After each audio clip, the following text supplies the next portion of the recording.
Hi welcome back to my channel. ఈరోజు కథ పెళ్లి ప్రయాణం 21వ భాగాన్ని వినేద్దాం. పొద్దున్నే మత్తుగా లేచిన చందుకి స్మిత అలా నేల మీద పడుకోవడం చూసి మత్తు వదలగా కంగారుగా బెడ్ దిగి తన దగ్గరకు వస్తాడు. ఆమె చేతిలో ఉన్న తన తల్లిదండ్రుల ఫోటో చూసి బాధగా కన్నీళ్లు పెడతాడు. ఆ ఫోటో తీసి టేబుల్ మీద పెట్టి స్మితని లిఫ్ట్ చేసి బెడ్ మీద పడుకోబెడతాడు. తన మొహం మీద ఏడ్చినట్టు కన్నీటి చారలు చూసి అతని మనసు చివుక్కుమంటుంది. ఎందుకు బంగారం ఇంతలా ఏడ్చావు? అసలు నీ కంట్లో నీళ్ళు వస్తే నేను తట్టుకోలేనని తెలుసు కదరా. అయినా నీకు ఇప్పుడు అంత బాధ ఏమొచ్చింది బంగారం అని అనుకుంటూ స్మిత తల నిమురుతూ ఉంటాడు చందు. అతనికి చాలా బాధగా ఉంటుంది. తన తల్లిదండ్రులు లేకపోయినా అతను బ్రతికేది కేవలం స్మిత ఆనందం కోసం. తను శశి విషయంలో బాధపడుతున్నప్పుడు కూడా ఒక తల్లిలా తనను లాలించింది. తను శశి విషయంలో చేయబోయిన పనికి ఒక తండ్రిలా కోప్పడింది. తనకు ఎల్లవేళలా ఒక ఫ్రెండ్ లాగా ఉంటూ వచ్చింది. అలాంటిది ఇప్పుడు ఇలా ఏడుస్తూ ఉంటే అతను చూడలేకపోతున్నాడు. అలానే తన దగ్గరకు కూర్చొని ఆలోచిస్తూ ఉంటాడు. కొంచెంసేపటికి స్మితకి మెలకు వచ్చి కళ్ళు తెరుస్తుంది. స్మిత కదలడంతో చందు తన వైపే చూస్తాడు. స్మిత అతన్ని చూసి లేచి కూర్చుంటుంది. ఏంట్రా, ఏమైంది? ఎందుకు ఏడ్చావు నాన్న అని అడుగుతాడు చందు. స్మిత ఏం మాట్లాడకుండా అక్కడి నుంచి వెళ్ళడానికి లేస్తుంది. నిన్నే బంగారం, ఏమైంది అంటాడు చందు. ఏమైందో నీకు తెలుసు, నాకు తెలుసు. అసలు నీకు చెప్పాల్సిన అవసరం నాకు లేదు అని చెప్పి అక్కడి నుంచి తన రూమ్లోకి వెళ్ళిపోతుంది. చందు వెళ్తున్న స్మిత వైపు బాధగా చూస్తూ బెడ్ మీదే కూర్చుంటాడు. స్మిత తన రూమ్లోకి వెళ్ళి బెడ్ మీద పడుకుని ఏడుస్తుంది. ఆ రోజంతా కూడా ఇద్దరు ఎవరి రూమ్లో వాళ్ళు ఉండిపోతారు. కనీసం ఆ రోజంతా ఒక్క మెతుకు కూడా ముట్టరు. ఈ లోకంతో సంబంధం లేదు అన్నట్టు ఆలోచనతో గడిపేస్తారు. పొద్దున్నే లేచిన శశి తను ప్రణయ్ గుండె మీద ఉండడం చూసిన చిన్నగా నవ్వుకుంటూ అతన్ని అలాగే చూస్తూ ఉంటుంది. బంగారం, ఇంకా ఎంతసేపు అలానే చూస్తూ ఉంటావు? కనీసం ఒక ముద్దైనా ఇవ్వచ్చు కదా అంటాడు ప్రణయ్ శశి నడుం చుట్టూ ఉన్న చేతిని బిగిస్తూ. బావా, నువ్వు ఎప్పుడు లేచావు అంటుంది శశి కళ్ళు పెద్దవి చేసి చూస్తూ. నువ్వు కదలగానే నాకు మెలకు వచ్చింది, కానీ ఏం చేస్తావా అని చూస్తున్నాను. కానీ నువ్వేమో నన్ను ఎగ్జిబిషన్లో పెట్టిన శిలా విగ్రహంలా చూస్తున్నావు, కానీ కనీసం ఒక ముద్దు కూడా ఇవ్వడం లేదు. అందుకే నేను కూడా లేచాను అంటాడు ప్రణయ్ కళ్ళు తెరిచి చూస్తూ. ఏంటి బావా నువ్వు అని నవ్వుతుంది శశి. ఏంటి అంటే ఏం చెప్పాలి బంగారం, పెళ్ళై ఎన్ని రోజులైంది, కనీసం నా మొహానికి ఒక ముద్దు కూడా లేదు అంటాడు ప్రణయ్ మొహం ఒకలా పెట్టి. ఆహా, నేనేమైనా వద్దు అన్నానా బావా అంటుంది శశి చిన్నగా. ఏంటి అని అంటాడు ప్రణయ్ షాక్ అయి. ప్రణయ్ ఎక్స్ప్రెషన్ చూసి చిన్నగా నవ్వుకొని అతనికి ఒక చిన్న కిస్ ఇచ్చి అతన్ని విడిపించుకొని ఫ్రెష్ అవ్వడానికి వెళ్ళిపోతుంది. వెళ్తున్న శశిని చూసి చిన్నగా నవ్వుకుని లేచి ఫోన్ తీసి చూస్తూ ఉంటాడు. అమ్మోకి కొత్త ప్లేస్ అవ్వడంతో రాత్రంతా సరిగ్గా నిద్ర పట్టక పొద్దున్నే పడుకుంటుంది. అమ్మోని డిస్టర్బ్ చేయకుండా తను లేచి ఫ్రెష్ అయి అర్జున్కి కాల్ చేస్తుంది యాపిల్. హాయ్ బేబీ, ఏంటి మేడం గారు పొద్దు పొద్దున్నే ఫోన్ చేశారు అని అంటాడు అర్జున్ నవ్వుతూ. సార్ గారికి మీద బెంగ అయింది, అందుకే ఫోన్ చేశాను అంటుంది యాపిల్ నవ్వుతూ. ఇద్దరూ సరదాగా కబుర్లు చెప్పుకుంటూ ఉంటారు. కొంచెంసేపటికి అమ్మ కూడా లేచి ఫ్రెష్ అయి ప్రణయ్కి కాల్ చేస్తుంది. అన్నయ్య, రేపు నేను ఊరికి వెళ్దామనుకుంటున్నాను అంటుంది అమ్ము. అదేంట్రా, రేపేనా? ఇంకో వారం ఉండరా అంటాడు ప్రణయ్. లేదన్నయ్య, మళ్ళీ జాబ్కి వెళ్ళాలి కదా, అందుకే ఇప్పుడు అమ్మ వాళ్ళతో ఉంటాను అంటుంది అమ్ము. అలాగే అమ్ము, ఫస్ట్ అయితే యాపిల్ని తీసుకుని మన ఇంటికి రా, ఈరోజు మొత్తం మనం ఇక్కడే టైం స్పెండ్ చేద్దాం అంటాడు ప్రణయ్. అలాగే అన్నయ్య, నేను తీసుకుని వస్తాను, సరే అన్నయ్య బాయ్ అని చెప్పి కాల్ కట్ చేస్తుంది. తర్వాత యాపిల్కి విషయం చెప్పి తను తీసుకుని ప్రణయ్ వాళ్ళ ఇంటికి వస్తుంది. అప్పటికే ప్రణయ్ కూడా ఫ్రెష్ అయ్యి హాల్లోకి వస్తాడు. అప్పటికే శశి అమ్మ వాళ్ళ కోసం టిఫిన్ ప్రిపేర్ చేస్తూ ఉంది. ప్రణయ్ కిచెన్లోకి వెళ్ళి శశిని వెనకాల నుంచి హగ్ చేసుకుంటాడు. ప్రణయ్ అలా సడన్గా హగ్ చేసుకునేసరికి శశి షాక్ అయి తన చేతిలో ఉన్న గరిటె కిందికి వదిలేసి అరుస్తుంది. హే బంగారం, నేనే నీ బావని అంటాడు ప్రణయ్. బావా, అసలు ఇలా ఎవరైనా భయపెడతారా అంటుంది శశి ప్రణయ్ వైపు తిరిగి చిరుకోపంగా. నా బంగారం ఇంత చిన్నదానికే భయపడుతుందా అని నేను ఏమైనా కనుక్కున్నానా అంటాడు ప్రణయ్ చిలిపిగా చూస్తూ. ప్రణయ్ చూపులకి శశి సిగ్గుపడుతూ తలదించుకుంటుంది. బంగారం, ఎంత ముద్దుగా సిగ్గుపడుతున్నావో అంటాడు ప్రణయ్ శశి ఫేస్ వైపే చూస్తూ. బావా అని ఇంకేం మాట్లాడలేక అలానే ఉండిపోతుంది. బంగారం, నాకు కూడా టిఫిన్ చేయడం నేర్పించవా అంటాడు ప్రణయ్ శశిని వెనక్కి తిప్పి హక్ చేసుకుంటూ. నీకు వచ్చు కదా బావా అంటుంది శశి తన గొంతు తడి ఆరిపోతుంటే తడబడుతూ. ఏమో, నువ్వు చేసేది నాకు రాదు, అయినా ఇప్పుడేంటి, నేర్పిస్తావా లేదా అంటాడు ప్రణయ్ చిరుకోపంగా. ఇంక ప్రణయ్ చెప్పినా వినడని అర్థమై అతని సహాయంతో టిఫిన్ ప్రిపేర్ చేస్తూ ఉంటుంది. ప్రణయ్ తనకి హెల్ప్ చేయడం సంగతి పక్కన పెడితే తను బాగా ఇబ్బంది పడుతూ ఉంటాడు. శశి కూడా ముద్దుగా విసుక్కుంటూనే అతని అల్లరికి నవ్వుకుంటూ ఉంటుంది. మొత్తానికి ప్రణయ్ అల్లరితో హాఫ్ అన్ అవర్ చేయాల్సిన టిఫిన్ని అతి కష్టం మీద 1 గంట సేపు చేసి టిఫిన్ మొత్తం డైనింగ్ టేబుల్ మీదకి సర్దుతారు. బావా చూడు, మొత్తం తడిచిపోయావు, వెళ్ళి ఫ్రెష్ అయ్యా, నేను ఈలోపు చట్నీ చేస్తాను అంటుంది శశి. ప్రణయ్ కూడా చిరాగ్గా అనిపించడంతో ఇంకేం మాట్లాడకుండా ఫ్రెష్ అయ్యడానికి వెళ్తాడు. శశి కూడా చట్నీ చేసేసి తను కూడా ఫ్రెష్ అయ్యి వచ్చి అమ్ము వాళ్ళ కోసం వెయిట్ చేస్తూ ఉంటుంది. కొంచెంసేపటికి అర్జున్, అమ్ము, యాపిల్ ముగ్గురు రావడంతో సరదాగా కబుర్లు చెప్పుకుంటూ టిఫిన్ చేస్తారు. ఆ రోజు సాయంత్రం వరకు అక్కడే ఉండి ఎంజాయ్ చేయాలని ఫిక్స్ అయ్యి ఏం చేయాలో ప్లాన్ చేసుకుంటూ ఉంటారు. యాపిల్ కొట్టిన దెబ్బలకి ఒళ్ళు నొప్పొస్తుంటే కష్టంగా లేచి ఫ్రెష్ అయ్యి తన బాల్కనీలో కూర్చుని ఎవరికో ఫోన్ చేస్తుంది. హాయ్ బేబీ, ఏంటి ఇన్ని రోజులు గుర్తొచ్చానా అంటారు అటు సైడ్ నుంచి ఫోన్ లిఫ్ట్ చేయగానే. నాకు ఒక హెల్ప్ చేయాలి జాన్, అందుకే ఫోన్ చేశాను అంటుంది నైనా. నేను ముందే అనుకున్నాను మేడం గారు ఏ పని లేకుండా మాకు ఫోన్ చేయరు కదా అని. అది నిజమే అని ప్రూవ్ చేశావు అంటాడు జాన్. ఇప్పుడేంటి చేస్తావా లేక నేను వేరే ఎవరినైనా చూసుకోవాలా అంటుంది నైనా అసహనంగా. నో బేబీ, ఏం కావాలో చెప్పు, నీకోసం ఏం చేయడానికైనా రెడీ అంటాడు జాన్ ప్రేమగా. నైనా ఏం చేయాలో చెప్తుంది. నైనా, ఈజ్ ఇట్ నెసెసరీ అంటాడు జాన్. హా జాన్, నువ్వు చేస్తానంటే ఓకే, లేకపోతే వదిలే అంటుంది నైనా. లేదు Naina, I will do this అంటాడు జాన్.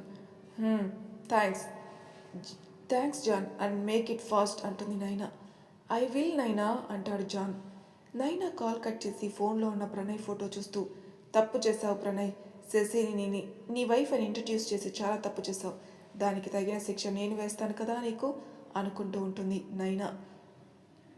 సాయంత్రం అయినా కూడా రూమ్లో నుంచి స్మిత బయటికి రాకపోవడంతో చందులో టెన్షన్ స్టార్ట్ అవుతుంది. తన రూమ్ దగ్గరికి వెళ్ళి డోర్ నాక్ చేస్తాడు. కానీ లోపల నుంచి ఎటువంటి రెస్పాన్స్ లేకపోవడంతో ఇంకా టెన్షన్ ఎక్కువ అవడంతో గట్టిగా పిలుస్తూ డోర్ కొడతాడు. రూమ్లో పడుకున్న స్మిత చిన్నగా లేచి డోర్ ఓపెన్ చేస్తుంది. అప్పటి వరకు టెన్షన్గా ఉన్న చందు స్మితని చూడగానే రిలాక్స్ అయి కోపంగా స్మిత చెంప మీద కొడతాడు. అనుకోని దెబ్బకి స్మిత కింద పడుతుంది. కళ్ళల్లో నీళ్లతో బొగ్గు మీద చేయి పెట్టుకుని చందు వైపే చూస్తుంది. చెల్లెలి కళ్ళలో నీళ్లు చూసి చందుకు చాలా బాధగా అనిపిస్తుంది. వెంటనే కిందికి కూర్చొని తన లేపడానికి చేయి పట్టుకుంటాడు. స్మిత అతని చేయి విసిరి కొట్టి అక్కడి నుంచి బయటకొచ్చి హాల్లో ఉన్న సోఫాలో కూర్చుంటుంది. బంగారం, సారీ నాన్న, కావాలని కొట్టలేదు నాన్న, నువ్వు ఎంతసేపటికి డోర్ ఓపెన్ చేయకపోవడం వల్ల భయం వేసింది, ఆ కోపంలో కొట్టేశాను అంటాడు చందు బాధగా.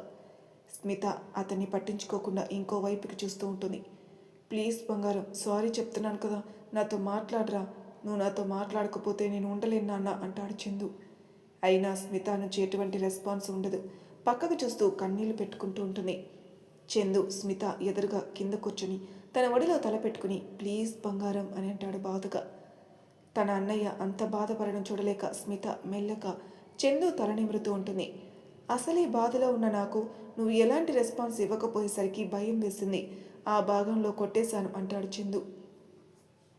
నీకైనా అన్నయ్య బాధ నాకున్నదా? ఆ అమ్మ నాన్నలు ఎలానో లేరు, వాళ్ళు నీలో చూసుకుంటూ ఉన్నాను.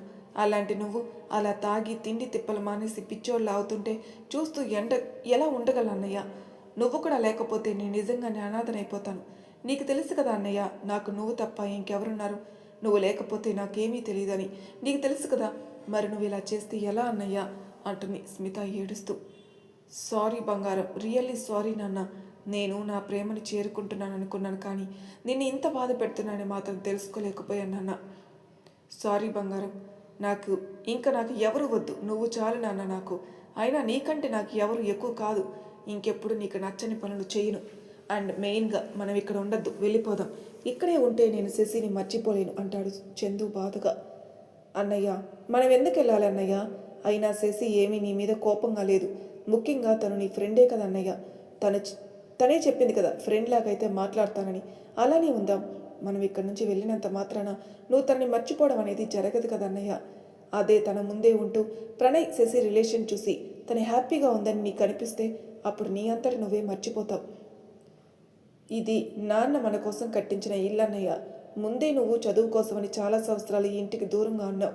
ఇప్పుడు కూడా అంటే వద్దన్నయ్య, అయినా మనం ఇక్కడ ఉంటే అమ్మ నాన్నలు మనతోనే ఉన్నట్టు అనిపిస్తుంది అంటుంది స్మిత ఇంటిని చూస్తూ. అలాగే నాన్న, మనం ఇక్కడే ఉందాం. ఇక్కడ నుంచి నువ్వు ఏం చేయమని చెప్తే అదే చేస్తాను. నీకు ఎలా నచ్చితే అలా ఉంటాను అంటాడు చందు.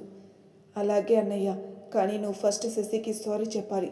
పాపం తను నీ వల్ల చాలా సఫర్ అయింది అంటుంది స్మిత. నిజమే స్మిత, పాపం చాలాసార్లు చెప్పింది మనం ఫ్రెండ్స్గా ఉందామని, కానీ నేనే మూర్ఖంగా బిహేవ్ చేశాను. ఆఖరికి తనకు పెళ్ళి అయిపోయిందని తెలిసి కూడా తనను కావాలని అనుకున్నాను. అసలు నా మీద నాకే కోపం వస్తుంది అంటాడు చందు. అన్నయ్య, ఇందులో నీ తప్పు ఏమీ లేదు. ప్లీజ్ నిన్ను నువ్వు బ్లేమ్ చేసుకోకు. నువ్వు తనని ప్రేమించావు, కానీ తను కాదు. తర్వాత నువ్వు కూడా ఆమెకు దూరంగా ఉన్నావు. మధ్యలో ఈయనైనా వచ్చి నిన్ను మళ్ళీ డిస్టర్బ్ చేసి ఇలా చేసింది.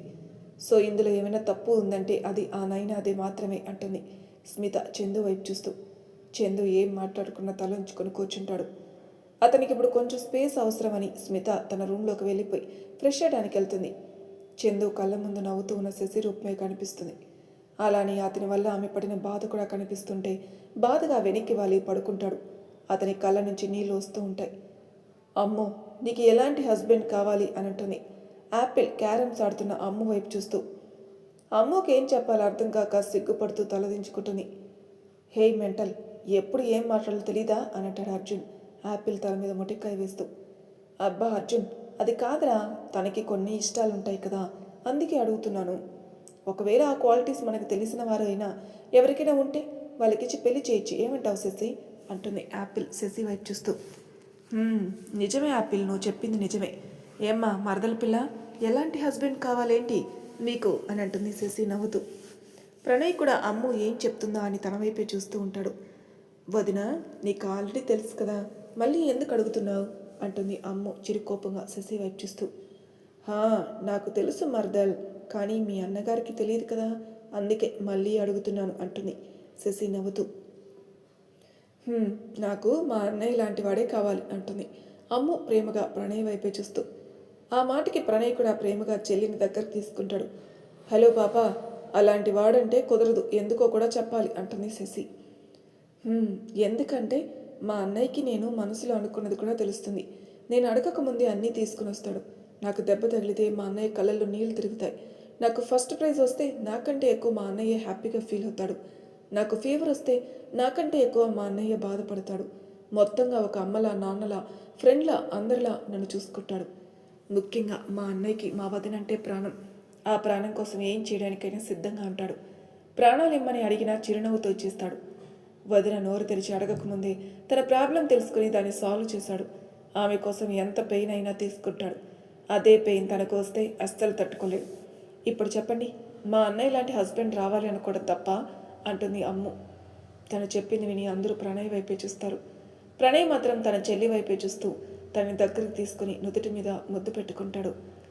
నీకు నాలాంటి ఏంట్రా, నాకంటే ఇంకా మంచివాడు తీసుకుని వస్తాను అంటాడు ప్రణయ్ ఎమోషనల్గా. అమ్ము కూడా ఎమోషనల్ అవుతూ ప్రణయ్ని హత్తుకుంటుంది. వాళ్ళ మధ్యలో ఉన్న బాండింగ్ చూసి శశికి శరత్ గుర్తుకొస్తాడు. అతను కూడా అంతే, శశి కోసం ఏమైనా చేస్తాడు. శశికి ప్రణయ్ అంటే ఇష్టమని తెలుసుకుని అతనితో పెళ్లికి ఇంట్లో అందరినీ ఒప్పిస్తాడు. శశికి చిన్న కష్టం వచ్చినా తట్టుకోలేడు. ఇప్పుడు ఆ ప్లేస్ అర్జున్ తీసుకున్నాడు. అసలు పరిచయమే లేని అతను తన బావ కోసం హెల్ప్ అడగానే ఏమీ అడగకుండా హెల్ప్ చేస్తాడు. తన ప్రతి కష్టంలో తోడున్నాడు. ఆఖరికి యాపిల్ని ప్రేమిస్తున్న విషయం కూడా తనకే ముందు చెప్పాడు. అసలు ఇలాంటి మంచి రిలేషన్స్ ఇచ్చినందుకు దేవుడికి మనసులోని థ్యాంక్స్ చెప్పుకుంటుంది. అలానే తనకు చందు గుర్తుకు రాగానే మనసు చాలా భారంగా మారుతుంది. వాళ్ళ మధ్యలో ఆ లవ్ అనే పదం లేకపోతే ఈరోజు వీళ్ళతో పాటు చందు కూడా ఇక్కడ ఉండేవాడు అనుకుంటూ చందు గురించి ఆలోచనలు చేస్తుంది. ఇక్కడ మనం చందు గురించి ఒక విషయం తెలుసుకోవాలి. చందు నిజానికి మంచివాడే. తన పేరెంట్స్ చిన్నతనంలో యాక్సిడెంట్లో చనిపోతే అప్పటి నుంచి కూడా స్మితకి అన్నీ తానే అయి పెంచాడు. చుట్టాలు ఆస్తి అంతా తీసుకుని కేవలం ఆ ఇల్లు మాత్రమే వదిలేయడంతో ఆ ఇంట్లోని ఇద్దరు కలిసి ఉండేవారు. వాళ్ళ అవసరాలకి డబ్బులు కావాలి కాబట్టి స్మితని ఒక హాస్టల్లో జాయిన్ చేసి తను కూడా చదువుకుంటూ జాబ్ చేయాలని శశి వాళ్ళ కాలేజీలో జాయిన్ అయ్యి మార్నింగ్ క్లాసెస్ వింటూ సాయంత్రం రెస్టారెంట్లో జాబ్ చేసేవాడు. అలా వచ్చిన అమౌంట్తో స్మితకి ఎటువంటి ఇబ్బంది లేకుండా చూసుకున్నాడు. అప్పుడే శశి పరిచయం అవ్వడం, తనకు తల్లి లేని లోటు తీర్చడం వలన శశి అంటే చందు మనసులో ఒక స్పెషల్ ప్లేస్ ఉండేది. అది క్రమంగా పెరుగుతూ వచ్చింది. దాన్నే లవ్ అనుకోవడం, తనకు ప్రపోజ్ చేయడం, తన నో చెప్పినా తన వెంట పడడం చేశాడు. కానీ శశి దూరంగా వెళ్ళాక తన గురించిన ఆలోచనలు పక్కన పెట్టి స్మిత పెళ్లి కోసం కష్టపడడం మొదలుపెట్టాడు. అప్పుడే నైనా పరిచయం శశి మీద అతనికి ఉన్న ఇష్టాన్ని నైనా వాడుకోవాలని చూసి చందుని రెచ్చగొట్టడం వలన చందు అలా బిహేవ్ చేశాడు. కానీ ఎప్పుడైతే స్మిత కన్నీళ్ళకి తన ప్రేమ కారణమని అర్థమైందో ఆ క్షణం నుంచే ఆలోచించడం మొదలుపెట్టాడు. ఈ మార్పు శాశ్వతంగా ఉంటుందో లేక మధ్యలోనే అతని మనసు మారుతుందో ఆ దేవుడికే తెలియాలి. హలో జాన్, ఎక్కడి వరకు వచ్చావు అని అంటుంది నైనా. నేను ఆల్మోస్ట్ రీచ్ అయిపోయాను నైనా, రేపు మార్నింగ్ కల్లా నీ ముందుంటాను అంటాడు జాన్. అలాగే జాన్, వెయిటింగ్ ఫర్ యూ అని చెప్పి కాల్ కట్ చేసి కన్నింగా నవ్వుకుంటుంది నైనా.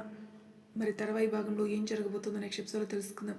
అంతవరకు నా ఛానల్ సబ్స్క్రైబ్ చేయని వాళ్ళు ప్లీజ్ సబ్స్క్రైబ్ చేసుకోండి, లైక్ చేసి షేర్ చేయండి, మీ అభిప్రాయాలు నాకు కామెంట్ రూపంలో తెలియజేయండి. Thank you for listening.